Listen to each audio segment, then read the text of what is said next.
여러분, 안녕하세요. 5천년의 향기 시간이에요.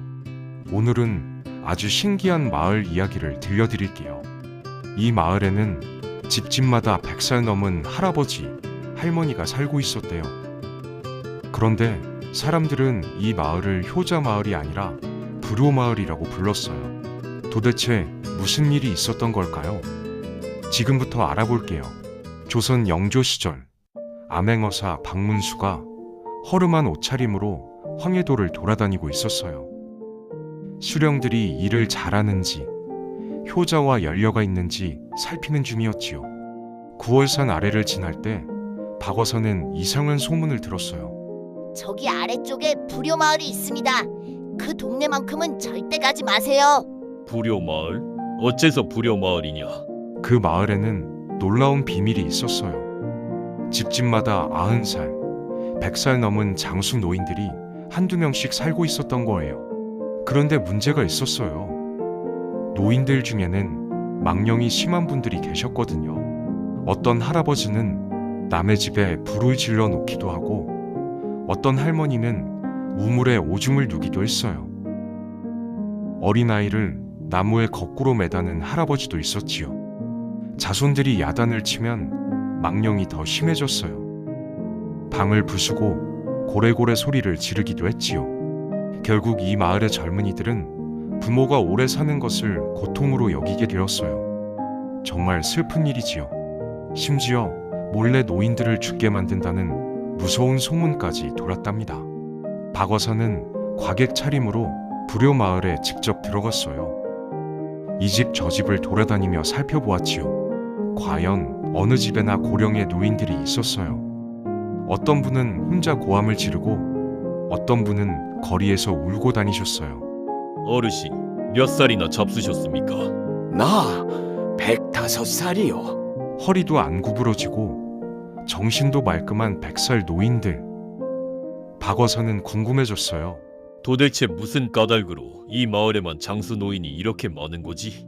며칠 동안 조사했지만 특별한 음식도 없고 운동을 많이 하는 것도 아니었어요. 어느 날 아침 마을 대동 우물에서 소동이 벌어졌어요. 어떤 노인이 우물에 어린아이를 빠뜨려서 젊은이들이 몰려온 거예요. 박어사도 구경을 갔어요. 그리고 우물 옆을 둘러보다가 얼굴이 환해졌어요. 허! 이제 알겠다. 수백 년 묵은 거대한 구기자나무 한 그루가 우물 옆에 서 있었어요. 둘레가 두어 아름이나 되고 뿌리가 사방으로 수백 척이나 뻗었을 거예요. 그 뿌리가 우물 바닥까지 잔뜩 서려 있었어요.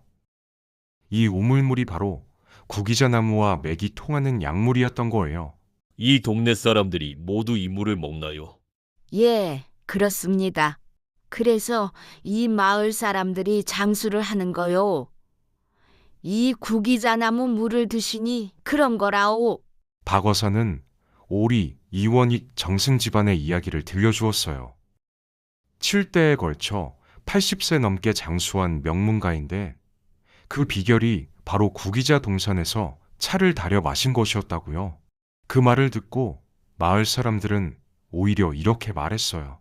그럼 이 구기자 나무 때문에 우리 마을 노인들이 징그럽게 오래 사는 거잖아. 나무를 없애버리자. 반대하는 사람도 있었어요. 안 돼. 이 나무를 베는 건 우리 할아버지 할머니 목을 베는 것과 같아. 박어사는 이 모습을 조용히 지켜보았어요. 그리고 밤에 몰래 마을을 빠져나갔답니다. 다음날 새벽, 박어사는 역마을에서 역졸들을 데리고 돌아왔어요. 마을에 들어서자 아니나 다를까? 수십 명이 도끼를 들고 구기자 나무를 찢고 있었어요. 나무를 막으려고 울며 싸우는 사람도 있었고 건성으로 말리는 척하는 사람도 있었지요. 어서 출두다. 나무를 베는 자들을 모두 잡아라. 박어사는 나무를 베던 사람들을 불효죄로 처벌했어요. 건성으로 말리기만 하던 사람들도 잡아서 조사했더니 대부분이 이미 부모를 몰래 해친 자들이었답니다. 진심으로 나무를 지키려고 싸우던 사람들만 풀어주었어요. 박어사는 온 마을 사람들을 불러 모았어요. 그리고 이렇게 말했답니다. 너희가 짐승과 다른 게 뭔지 아느냐? 짐승도 새끼는 사랑한다. 하지만 늙은 어미를 공양하는 건 오직 사람만이 할 수 있는 일이다. 그리고 놀라운 말을 이어갔어요. 노인들의 망령은 진짜 망령이 아니다. 너희가 노인을 소홀히 하니까 살맛이 없어서 그러는 것이다. 박 어사는 구체적인 방법도 알려주었어요. 어린아이에게 하듯 늙은 부모를 업어주기도 하고 노인 앞에서 노래도 하고 춤도 추어라. 꽃동산도 만들어 드려라. 그러면 망령은 반드시 사라질 것이다. 그리고 이 천하의 명약 구기자 나무를 온 마을에 번식시켜라. 열매와 잎을 약재와 차로 전국에 팔면 엄청난 마을 소득이 될 것이다. 박 어사는 다짐을 받고 돌아갔어요. 그리고 10년 뒤 박 어사가 다시 그 마을을 찾아갔을 때 부려 마을은 효자 마을로 완전히 바뀌어 있었답니다.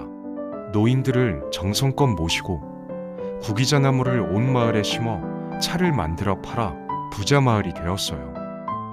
망령을 부리는 노인도 없어졌지요. 이 이야기가 우리에게 알려주는 건 세 가지예요. 하나, 어른들의 이상한 행동에는 이유가 있어요. 외로움이나 서러움 때문일 수 있답니다. 둘, 문제를 없애려고 하지 말고 문제의 원인을 찾아서 해결해야 해요. 셋, 자연이 주는 선물은 소중하게 지키고 가꿔야 한다는 거예요. 오늘의 이야기 재미있었나요? 이것으로 5000년의 향기 파일럿 시즌 5편이 모두 끝났어요. 지금까지 함께 해주셔서 정말 고마워요. 앞으로도 더 재미있는 우리 역사 이야기를 들려드릴게요. 구독과 알림 설정 꼭 부탁드려요. 5000년의 향기였습니다. 다음에 또 만나요.